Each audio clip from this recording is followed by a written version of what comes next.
Hello everyone, आप सभी का हमारे यूट्यूब चैनल एसएससी जी के हब में स्वागत है। मैं उदय शंकर और आज की इस वीडियो सेशन में हम लोग बात करेंगे आधुनिक भारत के ऊपर। आधुनिक भारत का हमारा ये वीडियो नंबर 2 होगा। इसके पहले वाले वीडियो सेशन में हम लोगों ने टोटल 50 सवाल को देखा था।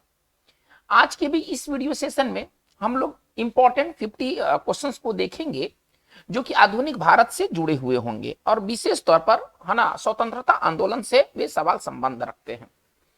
ये सभी प्रश्न जो है वो प्रीवियस एग्जाम्स में डिफरेंट एग्जाम्स में पूछे जा चुके हैं और इनके आगे आने की बहुत ही प्रबल संभावना है।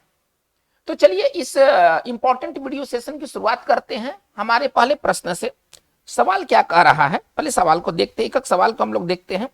सवाल पहला जो सवाल है वो ये कह रहा है कि अंग्रेजों द्वारा रैयतबाड़ी बंदोबस्त लागू किया गया था कहां पर। सबसे पहले अंग्रेजों ने जो रैयतबाड़ी जो बंदोबस्त जो इन्होंने लागू किया था ये किस प्रांत में लागू किया था। बंगाल, हमारा ऑप्शन है बंगाल प्रेसिडेंसी में, मद्रास प्रेसिडेंसी में, बंबई प्रेसिडेंसी में और मद्रास तथा बंबई प्रेसिडेंसी दोनों में। देखिए इसका जो राइट आंसर होना चाहिए, इसका राइट आंसर डी होना चाहिए, ठीक है ना। रैयतबाड़ी जो बंदोबस्त जो भारत में अंग्रेजों के समय में जो रैयतबाड़ी जो बंदोबस्त जो लागू किया गया था ये मद्रास और बंबई दोनों प्रेसिडेंसी में लागू किया गया था। इंपॉर्टेंट बात यहां पर क्या है कि रैयतबाड़ी बंदोबस्त लागू करने का श्रेय किसको दिया जाता है या रैयतबाड़ी प्रथा का जनक कौन माना जाता है। तो भारत में जो इस प्रथा का जो जन्मदाता है वो टॉमस मुनरो हैं, ठीक है ना।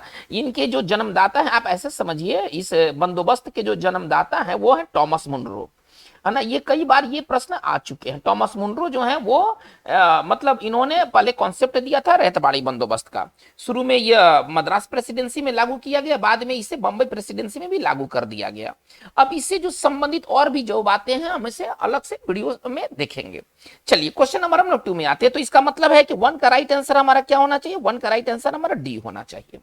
चलिए क्वेश्चन नंबर हम लोग 2 में देखते हैं। सबसे अधिक निर्णायक युद्ध जिसने अंग्रेजों के भारत में प्रभुत्व को स्थापित कर दिया था वो कौन सा युद्ध था जो भारतीय इतिहास के दृष्टिकोण से, है ना, वो सबसे निर्णायक युद्ध साबित हुआ, जिसने कि ये तय कर दिया कि भारत में कौन शासन नहीं करेगा। ये तय नहीं किया भारत में कौन शासन करेगा, ये तय किया।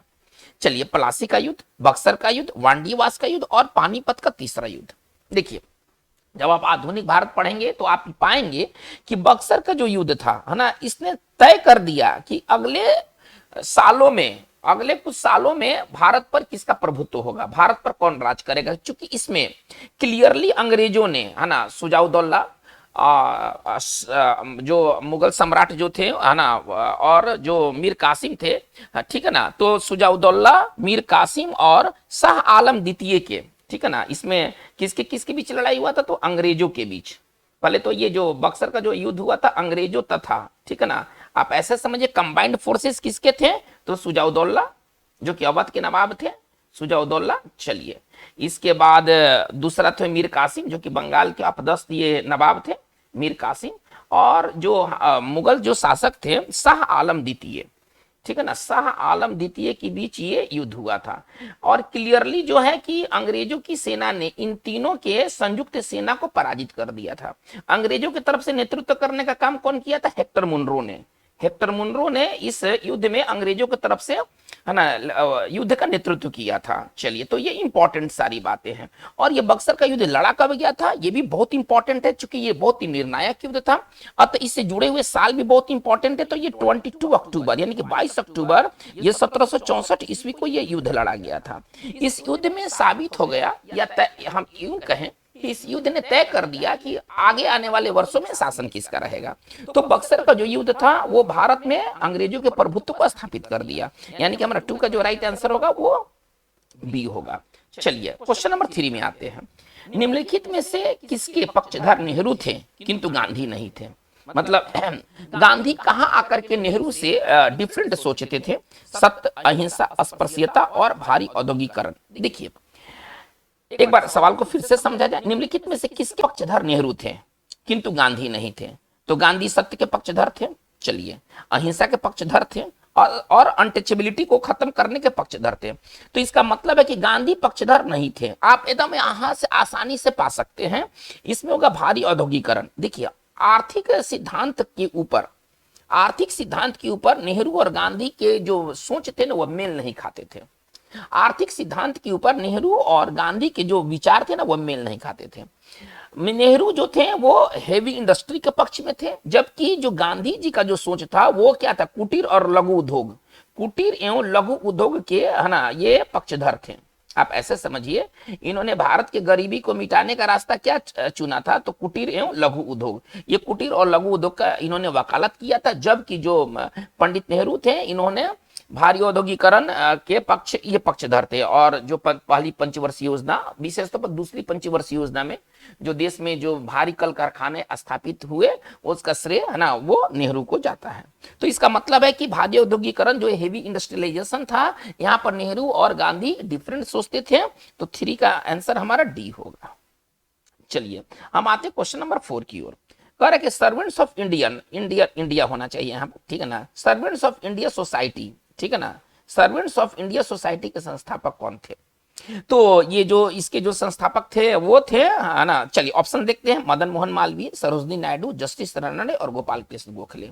इसके जो संस्थापक थे, सर्वेंट्स ऑफ इंडिया सोसाइटी के जो संस्थापक थे वो थे गोपाल कृष्ण गोखले। 1905 ईस्वी में इन्होंने इस है ना इस सोसाइटी इस संस्था की स्थापना की 1905 ईस्वी में।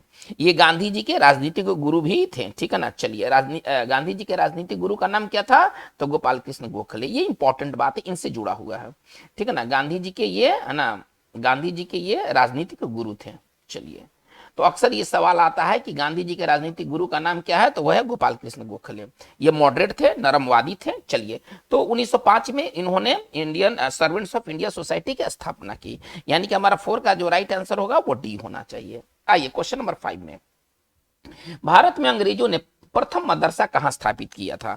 तो भारत में जो प्रथम जो मदरसा स्थापित हुआ था वो कोलकाता में स्थापित हुआ था। हमारा 5 का जो राइट आंसर होगा वो डी होगा, ठीक है। चलिए क्वेश्चन नंबर आते हैं 6 में।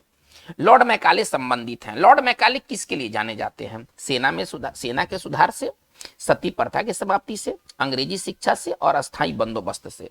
देखिए लॉर्ड मैकाले भारत में अंग्रेजी लाने का श्रेय, अंग्रेजी को शिक्षा का माध्यम बनाने का श्रेय है ना पूरी तरह से लॉर्ड मैकाले को जाता है, ठीक है ना। ये पूरी तरह से लॉर्ड मैकाले ही थे जिन्होंने जब और देसी भाषा का जब विवाद जब छिड़ा, तो अंग्रेजी को मतलब शिक्षा का माध्यम बनाने के लिए जब वोटिंग जब होने लगी, तो लॉर्ड मैकाले ने डिसाइडर वोटिंग लॉर्ड मैकाले ने किया था, ठीक है ना। तो इसका मतलब है कि लॉर्ड मैकाले का संबंध अंग्रेजी शिक्षा से है। इन्हीं के बदौलत भारत में शिक्षा का माध्यम अंग्रेजी बना, यानी कि हमारा 6 का राइट आंसर जो होना चाहिए वो सी होना चाहिए। चलिए क्वेश्चन नंबर 7 में, अखिल भारतीय मुस्लिम लीग की स्थापना किसने की थी। अखिल भारतीय मुस्लिम लीग की स्थापना किसने की थी। चलिए ऑप्शन देखते हैं, सर सैयद अहमद खान, सर मोहम्मद इकबाल, ठीक है ना, सर आगा खां और नवाब सलीमुल्लाह खां। देखिए इसका जो राइट आंसर होना चाहिए, इसका राइट आंसर डी होना चाहिए। हालांकि कहीं कहीं आपको आगा खां भी मिल जाएगा, लेकिन संस्थापक के रूप में, ठीक है ना, जो ढाका के जो नवाब थे, ये नवाब सलीमुल्लाह खां, तो ये कहाँ के नवाब थे, ये ढाका के नवाब थे, ठीक है ना। इन्होंने इस है ना मतलब मुस्लिम लीग की स्थापना की, और उसके जो प्रथम अध्यक्ष जो थे, है ना, अब अध्यक्ष तो कोई बनेगा ही, वो है ना आगा खां थे, ये प्रथम अध्यक्ष बने थे, ठीक है ना, ये प्रथम अध्यक्ष बने थे। और मुस्लिम लीग की स्थापना 1906 ईस्वी में ढाका में, है ना, कुछ जो रिप्रेजेंटेटिव्स थे, है ना, मुस्लिम रिप्रेजेंटेटिव्स थे, इन्होंने मुस्लिम लीग की स्थापना की। इसके जो संस्थापक थे वो सर सलीमुल्लाह खां थे, और जो सर आगा खां क्या थे, तो वो प्रथम इसके अध्यक्ष बने थे। इसका मतलब क्वेश्चन जो पूछ रहा है, इसका आंसर जो 7 का आंसर जो होना चाहिए वो डी होना चाहिए। चलिए हम लोग बात को आगे लेके चलते हैं क्वेश्चन नंबर 8 की ओर। निम्नलिखित घटना को काल क्रमानुसार व्यवस्थित कीजिए।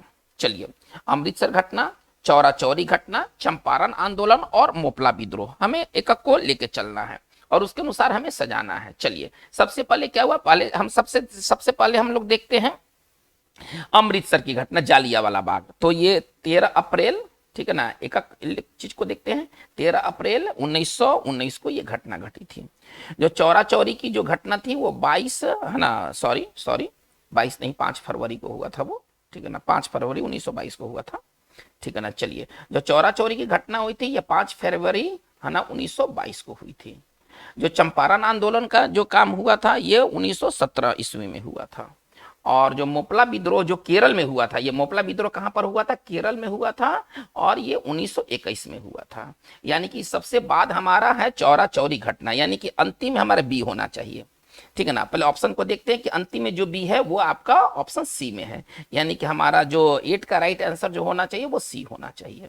आते हैं नंबर 9 में, क्वेश्चन नंबर 9 में, महात्मा गांधी द्वारा चलाया गया प्रथम जन आंदोलन कौन सा था। देखिए, ऑप्शन दिया है असहयोग आंदोलन, नमक आंदोलन, भारत छोड़ो आंदोलन और नील आंदोलन। देखिए, नील आंदोलन गांधी जी का हालांकि पहला आंदोलन था, लेकिन सवाल क्या करे, जन आंदोलन, जिसमें मतलब मास उसमें भाग लिया, उसमें जनता भाग लिया बड़े पैमाने पर। नील आंदोलन मतलब समझिए कि एक क्षेत्र के लिए आंदोलन किया गया था जहां पर नील की खेती होती थी, चंपारण जिला में, और उसमें अंग्रेजों और गांधी जी के बीच वो था, उसमें जन आंदोलन का उसको उसमें कॉन्सेप्ट नहीं था। लेकिन जो असहयोग आंदोलन था ये प्रथम आंदोलन, हालांकि देखिए नमक आंदोलन में भी जन आंदोलन था, भारत छोड़ो आंदोलन भी जन आंदोलन था, लेकिन जो सबसे पहला जो सवाल क्या कर रहा है कि प्रथम जन आंदोलन था वो असहयोग आंदोलन था, ठीक है ना। इसका मतलब ये सब तो बाद में हुए, ये सब तो बाद में हुए, यानी कि 9 का हमारा राइट आंसर जो होगा वो ई होगा। हालांकि गांधी जी का जो प्रथम आंदोलन था वो नील आंदोलन था, लेकिन ये जन आंदोलन नहीं था। चलिए, नंबर आते हैं, क्वेश्चन नंबर 10 में आते हैं। सुभाष चंद्र बोस के त्याग पत्र के बाद किसे भारतीय राष्ट्रीय कांग्रेस का अध्यक्ष चुना गया था। जब त्रिपुरी अधिवेशन में आपने पढ़ा होगा, जब त्रिपुरी अधिवेशन में सुभाष चंद्र बोस ने पट्टाभी सीतारामैया को जब हरा दिया, तो गांधी जी ने इसे अपना पर्सनल हार माना, और फिर उस स्थिति में सुभाष चंद्र बोस का कार्य करना कठिन हो गया। ये घटना थी 1939 की। इसके पहले हरिपुरा कांग्रेस अधिवेशन में अध्यक्षता मतलब सुभाष चंद्र बोस ने किया था, लेकिन वो 1939 के त्रिपुरी अधिवेशन में भी वो चुने गए थे, अध्यक्ष चुने गए थे। उन्होंने पट्टाभी सीतारामैया को, जो गांधी जी के कट्टर समर्थक थे, उन्होंने गांधी जी के कट्टर समर्थक को हराया था सुभाष चंद्र बोस ने।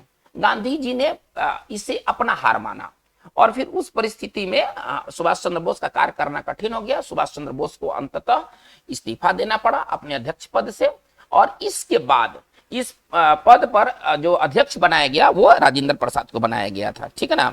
तो इसका मतलब है कि हमारा जो 10 का राइट आंसर होना चाहिए वो बी होना चाहिए, ठीक है ना। 10 का राइट आंसर हमारा बी होना चाहिए। आते क्वेश्चन नंबर 11 पर, वो कौन राष्ट्रवादी नेता था जो वर्ष 1925 में केंद्रीय विधानसभा का अध्यक्ष मतलब स्पीकर चुना गया था। वो भारतीय कौन सा राष्ट्रवादी नेता था जो कि केंद्रीय विधानसभा का अध्यक्ष मतलब स्पीकर चुना गया था। मोतीलाल नेहरू, विट्ठल भाई पटेल, वल्लभ भाई पटेल और CR दास। इसका जो राइट आंसर होना चाहिए वो विट्ठल भाई पटेल होना चाहिए, ठीक है ना। ये विट्ठल, अब इसका पूरा अगर हम हिस्ट्री की बात कर रहे हैं तो ये काफी टाइम टेकिंग ये सवाल है, ठीक है ना, हमें उतना जाने की जरूरत नहीं है। चलिए, हमारा 11 का राइट आंसर जो होना चाहिए वो बी होना चाहिए। आते हैं क्वेश्चन नंबर 12 में। द इंडियन स्ट्रगल नामक पुस्तक किसने लिखी, ठीक है ना। द इंडियन स्ट्रगल जो किताब है ये बहुत फेमस किताब है, और इसके चलिए राइटर को देखते हैं, पहले ऑप्शन पर पहले विचार करते हैं। मौलाना अबुल कलाम आजाद। चलिए, इसके बाद हमारा जो दूसरा है वो जवाहरलाल नेहरू, तीसरा हमारा जो है वो आपका देख रहे हैं लाला लाजपत राय, और चौथा जो है वो सुभाष चंद्र बोस। चलिए, ये जो द इंडियन स्ट्रगल ये सुभाष चंद्र बोस का ये फेमस किताब है, ठीक है ना, जो कि ऑक्सफोर्ड यूनिवर्सिटी प्रेस से निकलता है। तो इसके जो राइटर होंगे वो सुभाष चंद्र बोस होंगे, ठीक है ना। इंडियन स्ट्रगल इनका फेमस किताब है, और इसका प्रकाशन जो होता है वो ऑक्सफोर्ड यूनिवर्सिटी प्रेस से होता है। तो 12 का राइट आंसर जो होगा वो आपका डी होगा। आइए क्वेश्चन नंबर 13 में, करें कि अखिल भारतीय कांग्रेस की प्रथम महिला अध्यक्ष कौन थी। प्रथम महिला अध्यक्ष, उसमें ये नहीं पूछ रहा है कि भारतीय प्रथम महिला अध्यक्ष का आंसर अलग है और प्रथम महिला अध्यक्ष का अलग है। एक बार पुनः सवाल को देखा जाए, अखिल भारतीय कांग्रेस, ठीक है ना, या केवल आप कांग्रेस भी कह सकते हैं कि प्रथम महिला अध्यक्ष कौन सी थी। चलिए, ऑप्शन पहले विचार करते हैं। श्रीमती एनी बेसेंट, श्रीमती सरोजिनी नायडू, श्रीमती नेल्ली सेनगुप्ता और अरुणा आसफ अली। देखिए, इन तीनों ने कांग्रेस के अध्यक्ष पद को संभाला है, इन तीनों ने कांग्रेस का अध्यक्ष पद को संभाला है। इनके साल अलग अलग है, 1933 में नेल्ली सेनगुप्ता, 1925 में सरोजिनी नायडू और 1917 में श्रीमती एनी बेसेंट। थोड़ा सा इस बात को थोड़ा सा देखा जाए, इसमें सबसे पहली जो महिला थी वो श्रीमती एनी बेसेंट थी। कलकत्ता के कांग्रेस अधिवेशन है ना, कलकत्ता कांग्रेस अधिवेशन है ना, कलकत्ता के कांग्रेस अधिवेशन में इन्होंने अध्यक्ष पद संभाला था। लेकिन अगर कल तक कांग्रेस अधिवेशन में इन्होंने अध्यक्ष पद संभाला था। लेकिन अगर इसमें भारतीय दे दिया जाए, चूंकि आयरिश महिला थी, ये भारतीय महिला नहीं थी, ये आयरिश महिला थी जिनका जो जन्म हुआ था वो लंदन में हुआ था, इनका जो जन्म स्थान था वो लंदन था। ये केवल महिला पूछा है, ठीक है ना, तो महिला पूछा गया है तो इसका आंसर एनी बेसेंट बन गई। लेकिन अगर इसमें प्रथम भारतीय महिला पूछा होता तो वो श्रीमती सरोजिनी नायडू होती। इनका जो जन्म स्थान था, जन्म स्थान कहां पर है, इनका लंदन में है। चलिए, इसका मतलब है कि हमारा जो 13 का राइट आंसर क्या होना चाहिए, ए होना चाहिए। आइए क्वेश्चन नंबर 14 में, गांधी जी को किसने सर्वप्रथम राष्ट्रपिता कहकर संबोधित किया था? बहुत ही पॉपुलर सवाल है, हर ग्रेड के एग्जाम्स में, जो रेल हो चाहे एसएससी हो, वो चाहे और भी जीके वाले एग्जाम्स हो, ये बहुत और बहुत बार पूछा है। और इसका राइट आंसर क्या होना चाहिए, पहले देखते हैं। पंडित जवाहरलाल नेहरू, सरदार वल्लभ भाई पटेल, रविंद्रनाथ टैगोर और सुभाष चंद्र बोस। इसका जो राइट आंसर होना चाहिए वो सुभाष चंद्र बोस होना चाहिए। 14 का राइट आंसर हमारा ए होगा। आइए क्वेश्चन नंबर 15 में, किस वर्ष स्वामी विवेकानंद ने विश्व धर्म सम्मेलन में भाग लिया था? बहुत इंपॉर्टेंट है और ये सवाल एक बार नहीं मल्टीपल बार ये आ चुका है। ये सवाल एक बार नहीं आया है, ये सवाल कई बार आ चुका है। तो शिकागो का धर्म सम्मेलन था ना, शिकागो में, ये कहां विश्व धर्म सम्मेलन हुआ था? अमेरिका के शिकागो में हुआ था। पहले जगह भी इंपॉर्टेंट हम मानते हैं, जगह भी बहुत इंपॉर्टेंट है। वो शिकागो में हुआ था विश्व धर्म सम्मेलन, और वो 1893 ईस्वी में हुआ था, ठीक है ना। ये इसका मतलब है कि हमारा 15 का जो राइट आंसर होगा वो ए होगा। चलिए क्वेश्चन नंबर 16 में, अस्थाई बंदोबस्त किसके समय किया गया? किसके साथ किया गया, सॉरी, है ना, अस्थाई बंदोबस्त जो है वो किसके साथ किया गया? परमानेंट सेटलमेंट किसके साथ किया गया? जमींदारों के साथ, ग्रामीण समुदायों के साथ, किसानों के साथ, इनमें से कोई नहीं। ये जो अस्थाई बंदोबस्त का जो काम किया गया था कर्नवालिस द्वारा, ठीक है ना, 1793 ईस्वी में, है ना, 1793 ईस्वी में अस्थाई बंदोबस्त का व्यवस्था किया गया था, ठीक है ना। चलिए, अस्थाई बंदोबस्त की शुरुआत जो किया गया था 1793 ईस्वी में, और ये कर्नवालिस के समय में ऐसा किया गया था, ठीक है ना। यानी कि भारत में अस्थाई बंदोबस्त के जो जन्मदाता हैं वो लॉर्ड कर्नवालिस हैं, और ये जमींदारों के साथ ही एग्रीमेंट था, ठीक है ना। इसका मतलब कि 16 का राइट आंसर हमारा ए होगा। चलिए आते क्वेश्चन नंबर 17 में, भारतीय पुनर्जागरण आंदोलन के पिता कौन थे? किसको कहा जाता है ना, father of Indian Renaissance, father of Indian Renaissance? तो ऑप्शन देखते हैं, बाल गंगाधर तिलक, दयानंद सरस्वती, श्रद्धानंद और राजा राम मोहन राय। इसका जो राइट आंसर होना चाहिए राजा राम मोहन राय होना चाहिए। भारतीय पुनर्जागरण आंदोलन के जो पिता हैं, जिन्होंने भारतीय पुनर्जागरण को शुरू किया था, वो है राजा राम मोहन राय। 17 का आंसर जो होगा हमारा डी होगा। इनका जो फेमस किताब है गिफ्ट टू मोनोथेइस्ट, इनका फेमस किताब है, ठीक है ना। चलिए बाकी चीज हम इनके बारे में, है ना, हमारे दूसरे जो वीडियोस है ना, प्रमुख हस्तियां, उनमें राजा राम मोहन राय के बारे में डिटेल है। डिटेल अगर आपको जानना है तो आप प्रमुख हस्तियों वाली वीडियो को आप एक बार वॉच कर लें, उसमें राजा राम मोहन राय के बारे में सब कुछ डिटेल वे में दिया गया है। चलिए क्वेश्चन नंबर 18 में आते हैं, करेंगे प्रांतीय सरकारों का गठन, जो प्रांतीय जो रीजनल जो गवर्नमेंट का जो गठन हुआ था, ठीक है ना, निम्नलिखित में से किस अधिनियम के तहत किया गया था? यानी कि किस अधिनियम के तहत चुनाव हुए, प्रांतीय सरकारें बनी? चलिए, तो 1935 का अधिनियम, 1932 का अधिनियम, 1936 का अधिनियम और 1947 का अधिनियम। जो प्रांतीय सरकारों का गठन 1935 के अधिनियम के तहत चुनाव हुए थे और उसके बाद प्रांतीय सरकारों का गठन हुआ था। यानी कि हमारा 18 का जो राइट आंसर होना चाहिए वो ये होना चाहिए। आइए क्वेश्चन नंबर 19 में आते हैं, करके निम्नलिखित में से कौन सा गोलमेज सम्मेलन 1932 ईस्वी में हुआ था?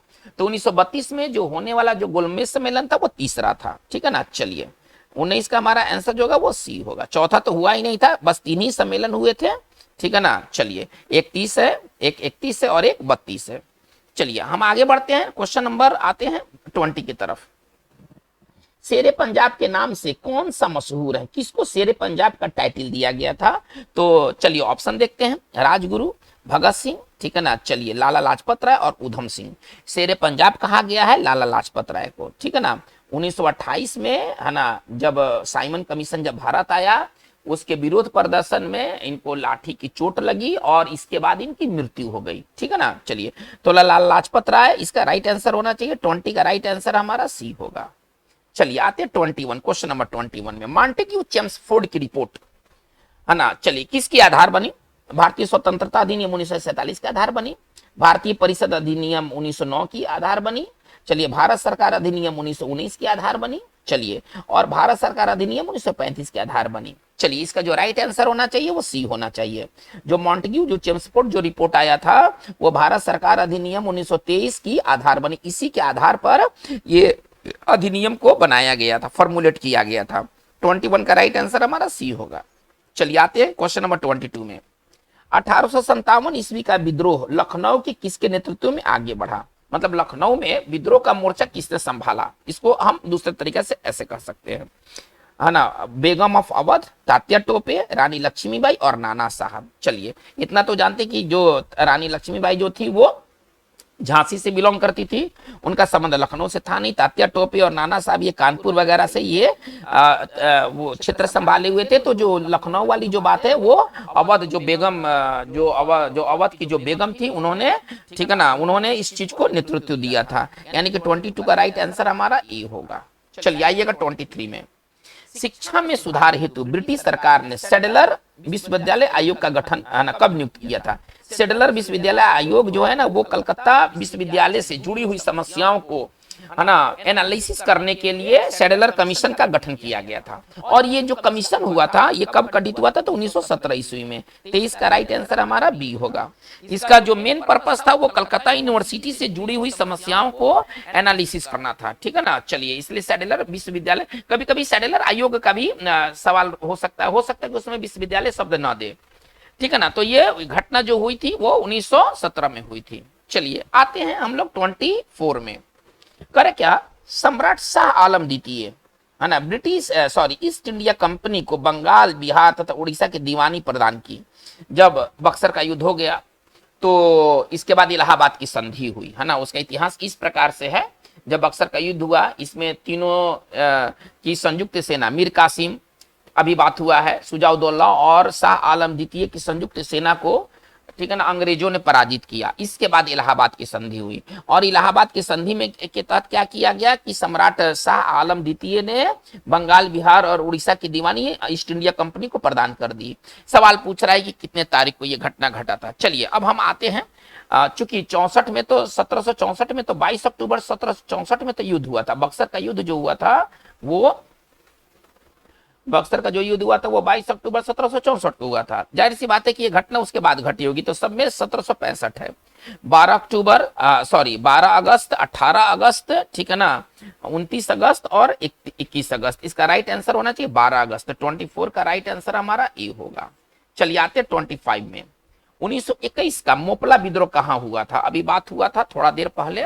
मोपला विद्रोह जो है ना, मालाबार के जो तट है, केरल के मालाबार तट पर ये मोपला विद्रोह हुआ था। और मोपला जो थे वहां के गरीब किसान थे और उन्होंने जमींदारों और अंग्रेजों के खिलाफ उन्होंने बगावत किया। जमींदार मूल रूप से हिंदू थे, ठीक है।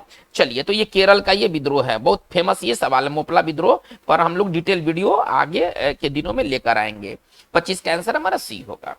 चलिए, 26 सवाल नंबर 26 देखा जाए। जयप्रकाश नारायण, है ना, इस पार्टी से जुड़े थे भाई। किस पार्टी से जुड़े थे? Congress party, communist party, socialist party और किसान सभा, ठीक है ना। जयप्रकाश नारायण का संबंध जो है ना वो सोशलिस्ट पार्टी से है, ठीक है ना। वो ना तो कम्युनिस्ट पार्टी से है ना तो किसान सभा से है, इनका संबंध सोशलिस्ट पार्टी से है। 26 का आंसर जो होगा वो सी होगा। चलिए, हम लोग बात को हम लोग आगे लेके चलते हैं, है ना। और इसका गठन इन्होंने सोशलिस्ट पार्टी का गठन कब किया था? 1934 ईस्वी में। चलिए, हम बात को आगे लेके चलते हैं 27 में। राजनीतिक सुधारों को लेकर के विरोध करने वाले प्रथम भारतीय कौन थे? पहले कौन से ऐसे भारतीय जिन्होंने राजनीतिक सुधार के लिए विरोध किया था अंग्रेजों का? और वे थे हमारे grand old man of India, दादा भाई नौरोजी, ठीक है ना। चलिए, 27 का राइट आंसर ए होगा। इनको grand old man of India कहा जाता है। इनका एक और सरनेम है grand old man of India, ठीक है ना। चलिए, जिसको हम दूसरे शब्दों में कह सकते हैं भीष्म पितामह, ठीक है। चलिए, ये जो थे वो प्रथम भारतीय थे जिन्होंने राजनीतिक सुधार को लेकर के इन्होंने आवाज उठाई थी। चलिए, और इनका बहुत फेमस किताब है जिसके बारे में पहले भी चर्चा हुई है ना, poverty and un British rule in India. बहुत इंपॉर्टेंट है, इनको बार बार पढ़िए, ये कभी पढ़ना कभी व्यर्थ नहीं जाएगा। Poverty and un British rule, ठीक है ना, वो पूरा किस तरह से है, poverty and un British rule in India. चलिए, इनका ये फेमस बुक का नाम है, ठीक है ना, ये दादा भाई नौरोजी का फेमस किताब का नाम है। बहुत इंपॉर्टेंट ये सवाल है। चलिए 27 का राइट आंसर हमारा ए होगा।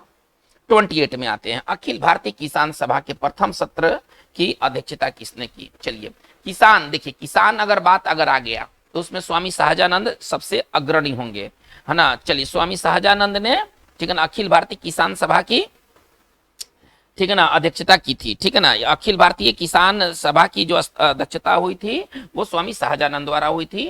28 का राइट आंसर हमारा ए होगा। 1936 ईस्वी में, है ना, अखिल भारतीय किसान सभा का गठन किया गया था, ठीक है ना, लखनऊ में। चलिए इसके बाद हम आगे लेके चलते हैं 28, सवाल नंबर 29। चलिए कह रहा है क्या कि पैसिव रेसिस्टेंस, निष्क्रिय विरोध, है ना, इसको अंग्रेजी में कहें थोड़ा सा ज्यादा अच्छा लगेगा, पैसिव रेसिस्टेंस। पैसिव रेसिस्टेंस बहुत इंपॉर्टेंट ये सवाल है, ये सवाल एक बार नहीं कई बार पूछा गया है। पैसिव रेसिस्टेंस सिद्धांत का प्रतिपादन किसने किया था? तो पैसिव रेसिस्टेंस का संबंध किससे, थोड़ा सा ऑप्शन देखते हैं, महात्मा गांधी, बिपिन चंद्र पाल, बाल गंगाधर तिलक और अरविंद घोष। तो पैसिव रेसिस्टेंस का संबंध अरविंद घोष से है, ठीक है ना। 29 का आंसर जो होगा वो सी होगा। चलिए आते हैं क्वेश्चन नंबर 30 में। चलिए 30 सवाल क्या करा है, वो कौन सा कांग्रेस अध्यक्ष था जिसने क्रिप्स मिशन तथा लॉर्ड बेबल दोनों से बात की थी, दोनों से वार्ताएं की थी, है ना। वो अध्यक्ष का हमें नाम बताना है जिसने क्रिप्स मिशन, ये आप समझिए कि इनका जो साल है वो अलग साल है, क्रिप्स मिशन का साल जो है वो अलग साल है, ठीक है ना। और जो लॉर्ड बेबल, इन दोनों से बात किया था। तो क्रिप्स मिशन था 1942 में, आप ऐसे समझिए, और लॉर्ड बेबल से बात हुई थी 1946 में, यानी कि 4 साल के गैप है। लेकिन एक ही सवाल है कि एक ही कांग्रेस अध्यक्ष होंगे जो दोनों से बात किए होंगे, तो इसका मतलब है कि वो लगभग इतने सालों तक वो अध्यक्ष पद पर रहे होंगे, और वो कोई और नहीं थे। चलिए ऑप्शन देखते हैं, सी राजगोपालचारी, जेबी कृपलानी, जवाहरलाल नेहरू और अबुल कलाम आजाद। अबुल कलाम आजाद इसका राइट आंसर होगा। ये कांग्रेस के 1940 से लेकर के 46 तक अध्यक्ष पद पर बने रहे थे, ठीक है ना। चलिए यानी कि हमारा राइट आंसर क्या होना चाहिए, 30 का राइट आंसर हमारा ए होना चाहिए। 30 का राइट आंसर हमारा ए होना चाहिए। चलिए हम लोग बात को आगे लेके चलते हैं। 31 सवाल क्या करें, सांप्रदायिक अवार्ड तथा पूना पैक्ट में क्रमशः दलित वर्ग के लिए कितनी सीटें दी गई? देखिए बहुत इंपॉर्टेंट ये प्रश्न है। जब मैकडोनाल्ड ने जब सांप्रदायिक अवार्ड का जब घोषणा किया था तो उसमें दलित वर्ग के लिए, ठीक है ना, अब 71 सीटें निर्धारित किया गया था। अब चूंकि उनके लिए अलग निर्वाचन मंडल की व्यवस्था की गई थी, गांधी जी इसके सख्त खिलाफ थे। उन्होंने और अंबेडकर ने, है ना, पूना पैक्ट में, मतलब पूना पैक्ट गांधी और अंबेडकर से संबंधित है ना, उसमें वार्ता हुई। फिर वार्ता में जो पृथक निर्वाचन मंडल जो दलितों के लिए था हरिजन के नाम पर, उसको समाप्त किया गया और यहाँ पर सीट बढ़ा दिया गया, ठीक है ना, आरक्षित सीट बढ़ा दिया गया। निर्वाचन मंडल तो समाप्त हो गया, आरक्षित सीट बढ़ा दिया गया। ये सीट 71 से बढ़कर के 147 कर दिया गया, यानी कि हमारा जो 31 का राइट आंसर जो होगा वो बी होगा। चलिए 32 में आते हैं। अनुशीलन समिति थी, क्या थी अनुशीलन समिति? भाई क्या अनुशीलन समिति थी? नारी उत्थान के प्रति समर्पित, चलिए विधवा विवाह को प्रोत्साहित करने वाली, मजदूरों के कल्याण में रुचि रखने वाली और एक क्रांतिकारी संगठन थी। तो जो अनुशीलन समिति थी वो एक क्रांतिकारी संगठन थी, ठीक है ना। अनुशीलन समिति जो एक क्रांतिकारी संगठन थी। चलिए 32 का राइट आंसर जो होगा वो डी होगा। चलिए आते हैं 33 में। भारत छोड़ो आंदोलन के समय इंग्लैंड के प्रधानमंत्री थे Chamberlain, option Churchill, Clement Italy और मैकडोनाल्ड। तो 1942 में हमारा जो भारत छोड़ो आंदोलन जो स्टार्ट हुआ था, इस समय जो इंग्लैंड के जो प्रधानमंत्री थे वो थे विंस्टन चर्चिल थे, ठीक है ना। हमारा 33 का राइट आंसर जो होगा वो बी होगा। चलिए आते हैं 34 में। कह रहा है क्या सादरमणि कौन थी? बहुत इंपॉर्टेंट प्रश्न है। चलिए सादरमणि राजा राम मोहन राय की पत्नी, रामकृष्ण परमहंस की पत्नी, विवेकानंद की मां और केशव चंद्र सेन की पुत्री। आंसर इसका राइट आंसर होगा रामकृष्ण परमहंस की पत्नी का नाम था सादरमणि, ठीक है ना। चलिए परमहंस, और देखिएगा आप कोलकाता में तो परमहंस और सादरमणि, है ना, के मतलब एक साथ, है ना, फोटो की भी पूजा भी की जाती है, ठीक है ना। काली जी से, माँ काली से इनका बहुत गहरा रिश्ता था। तो 34 का राइट आंसर, है ना, वो बी होगा। ये दक्षिणेश्वर के संत कहे जाते थे रामकृष्ण परमहंस। 34 का राइट आंसर हमारा बी होगा। आइएगा 35 में। देवबंद की उस विद्वान का नाम बताइए जिन्होंने स्वतंत्रता आंदोलन में महत्वपूर्ण भूमिका निभाई। चलिए ऑप्शन देखते हैं, अबुल कलाम आजाद, मोहम्मद अली जिन्ना, बदरुद्दीन तैयब जी और चिराग अली। तो देवबंद से इसमें जुड़े हुए थे और बाद में उन्होंने स्वतंत्रता आंदोलन में भी महत्वपूर्ण भूमिका निभाई, वो थे अबुल कलाम आजाद थे। इसका जो राइट आंसर होगा 35 का राइट आंसर जो होगा वो हमारा ए होगा। बहुत इंपॉर्टेंट ये बात है। ये सारे सवाल, ये जितने भी सवाल हैं, ये एक बार नहीं, आप ऐसे समझिए, एक बार नहीं, ये कई बार पूछे जा चुके हैं। आइए 36 सवाल, 36वां हम लोग सवाल देखते हैं। सुरक्षा प्रकोष्ठ की नीति, है ना, रिंग फेंस पॉलिसी, है ना, आप इसको ऐसे समझिए, रिंग फेंस पॉलिसी किसका था, है ना, किस वायसराय से जुड़ा हुआ था रिंग फेंस पॉलिसी? तो रिंग फेंस पॉलिसी का संबंध जो है वो वारेन हेस्टिंग्स से है। रिंग फेंस पॉलिसी का जो संबंध है वो वारेन हेस्टिंग्स से है। 36 का राइट आंसर जो होगा वो हमारा ए होगा। आइए 37 में, गांधी इरविन समझौते के हस्ताक्षरित होने में किसने महत्वपूर्ण भूमिका निभाई? किसके प्रयास से गांधी और इरविन के बीच बातचीत हुआ और उनके बीच हस्ताक्षर हुआ? चलिए ऑप्शन देखते हैं। मोतीलाल नेहरू, मदन मोहन मालवीय, तेज बहादुर सप्रू और चिंतामणि। इसका जो राइट आंसर होना चाहिए तेज बहादुर सप्रू होना चाहिए। तेज बहादुर सप्रू के प्रयास से ही गांधी इरविन टॉक्स हुए थे और उनके बीच फिर वो सिग्नेचर वाला चीज हुआ था। तो 36 का राइट आंसर जो होगा वो सी होगा। जबकि मदन मोहन मालवीय का संबंध किससे है? पूना पैक्ट से है। इन्होंने पूना पैक्ट होने में ना महत्वपूर्ण भूमिका निभाई थी। चलिए ये बहुत इंपॉर्टेंट है। गांधी विन समझौता के लिए तेज बहादुर सप्रू और पूना पैक्ट में महत्वपूर्ण भूमिका निभाने का काम किसने किया था? तो मदन मोहन मालवीय ने किया था। यानी कि मदन मोहन मालवीय का संबंध जो है वो पूना पैक्ट से है। चलिए 36 का राइट आंसर हमारा सी होगा। 37 का राइट आंसर, सॉरी 36 नहीं 37, 37 का जो राइट आंसर हमारा होगा वो सी होगा। चलिए आते हैं 38 में, आते हैं हम लोग 38 में। चलिए करें क्या, नागरिक सेवाओं के लिए प्रतियोगी परीक्षा प्रणाली के सिद्धांततः स्वीकार कर लिया गया। किस वर्ष आईसीएस की परीक्षा, है ना, नागरिक सेवा के लिए अब प्रतियोगिता परीक्षा होगा? किस वर्ष इसको स्वीकार किया गया कि भाई नागरिक सेवा के लिए अब प्रतियोगिता परीक्षा सबको गुजरना होगा? और ये स्वीकार किया गया था 1853 ईस्वी में, और ये स्वीकार किया गया था 1853 ईस्वी में। चलिए तो बहुत ही इंपॉर्टेंट ये बात है। हमारा जो राइट आंसर होना चाहिए वो 38 का राइट आंसर जो होना चाहिए वो बी होना चाहिए। 38 का राइट आंसर जो होगा वो बी होगा। आइए क्वेश्चन नंबर हम आते हैं 39 में। कर है क्या, सन 1906 ईस्वी में लॉर्ड मिंटो से शिमला में मिले मुसलमानों के शिष्टमंडल ने क्या प्रार्थना की? 1906 में जैसा कि हम जानते हैं कि इसी वर्ष मुस्लिम लीग की स्थापना हुई थी। ठीक है, ये अंग्रेजों के प्रति वफादार होने का इन्होंने कसम खाई थी और इनका पॉलिसी था कांग्रेस का विरोध करना, अंग्रेजों के प्रति वफादार होना और अपने हितों के लिए लड़ना। चलिए मुसलमानों के लिए पृथक निर्वाचक वर्ग, चलिए संयुक्त निर्वाचक के लिए हिंदुओं को अधिक प्रतिनिधित्व देने के लिए मिले थे, मुसलमानों को मनोनयन द्वारा विशेष प्रतिनिधित्व देने के लिए। तो इसका जो राइट आंसर होना चाहिए वो ए होना चाहिए। 39 का राइट आंसर जो होगा वो ए होगा।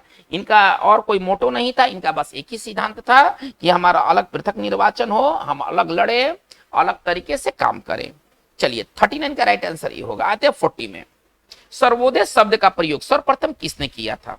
हालांकि सर्वोदय का संबंध तो ऐसे तो विनोबा भावे से, लेकिन इस शब्द का प्रयोग से मतलब है, शब्द का प्रयोग सबसे पहले किए थे महात्मा गांधी। चलिए 40 का राइट आंसर जो होगा वो ये होगा। चलिए कैबिनेट मिशन की अध्यक्षता किसके द्वारा की गई थी? है ना, कौन से कैबिनेट मिशन, है ना, कर क्या, एक सवाल फिर से देखा जाए, कैबिनेट मिशन की अध्यक्षता किसके द्वारा की गई थी? लॉर्ड एटली, है ना, स्टैफर्ड क्रीव्स, क्लीमेंट एटली और है ना सर पी लॉरेंस, है ना। तो पैरेंथ लॉरेंस इसका राइट आंसर होना चाहिए, पैथिक लॉरेंस, सॉरी, है ना। 41 का राइट आंसर हमारा जो होगा वो डी होगा। चलिए आइएगा क्वेश्चन नंबर 42 में। कह रहा है क्या, निम्नलिखित में से कौन सा आयोग, है ना, सन 1857 ईस्वी के विद्रोह के दमन के बाद भारतीय फौज के नव संगठन से संबंधित है? 1857 के क्रांति के बाद भारत में प्रशासन में काफी फेरबदल किए गए, पुलिस व्यवस्था को काफी चेंज किया गया, बहुत कुछ हुआ ताकि इस तरह के आंदोलन दोबारा ना हो। ठीक है ना। तो चलिए अब इसके लिए कौन सा आयोग गठित किया गया जिसमें भारतीय फौज के मतलब नया रूप से संगठित होंगे, है ना। तो इसके लिए हमारा जो आंसर है वो पील आयोग है। पील आयोग का संबंध जो है ना वो फौज के नौ संगठन से है। ठीक है ना। 42 का राइट आंसर हमारा जो होगा वो बी होगा। चलिए आते हैं 43 में। करेगा भगत सिंह, राजगुरु तथा सुखदेव को कब फांसी दिया गया? इनका जो फांसी देने का जो वर्ष था वो 1931 था और वो 23 मार्च था। 23 मार्च 1931 को, ठीक है ना, लाहौर षड्यंत्र और सॉन्डर्स की हत्या के मामलों में इन तीनों को फांसी दिया गया था। लाहौर षड्यंत्र और सॉन्डर्स की हत्या, लाहौर षड्यंत्र एवं है ना, एवं सॉन्डर्स की हत्या, सॉन्डर्स की हत्या है ना, वहां का एसपी था ये, हत्या के मामलों में है ना 23 मार्च 1931 को लंदन सॉरी लाहौर के सेंट्रल जेल में इनको फांसी दिया गया था। लाहौर के सेंट्रल जेल में इनको फांसी दिया गया था। चलिए, बहुत इंपॉर्टेंट ये सवाल है, सवाल एक बार नहीं कई बार आ चुका है। तो 43 का राइट आंसर हम लेके चलते हैं। 43 का राइट आंसर ए होगा। आइएगा 44 में कह रहा है क्या, इंग्लिश में देखा जाए ज्यादा अच्छा है। इंडिविजुअल सिविल डिसोबीडियंस, व्यक्तिगत आप इसको मान लीजिए, सत्याग्रह किसने प्रारंभ किया था। चलिए, इससे कौन से जुड़े थे है ना, इंडिविजुअल सिविल डिसोबीडियंस से जुड़ाव किसका था। ऑप्शन देखते हैं, विनोबा भावे, जवाहरलाल नेहरू, चलिए सरदार पटेल और शौकत अली। इसका जो राइट आंसर होना चाहिए वो विनोबा भावे होना चाहिए, ठीक है ना। चलिए 44 का राइट आंसर हमारा ए होगा। आते हैं 45 में, निम्नलिखित में कह रहे कि निम्न में से किस भारतीय नेता ने लंदन में प्रथम गोलमेज सम्मेलन में भाग लिया था। तो गोलमेज सम्मेलन में भाग लेने वाले जो प्रथम प्रथम जो गोलमेज कॉन्फ्रेंस में भाग लेने वाले जो भारतीय नेता थे वो मोहम्मद अली थे। हमारा 45 का राइट आंसर जो होगा वो ए होगा। चलिए आते हैं इसके बाद क्वेश्चन नंबर आते हैं 46 में।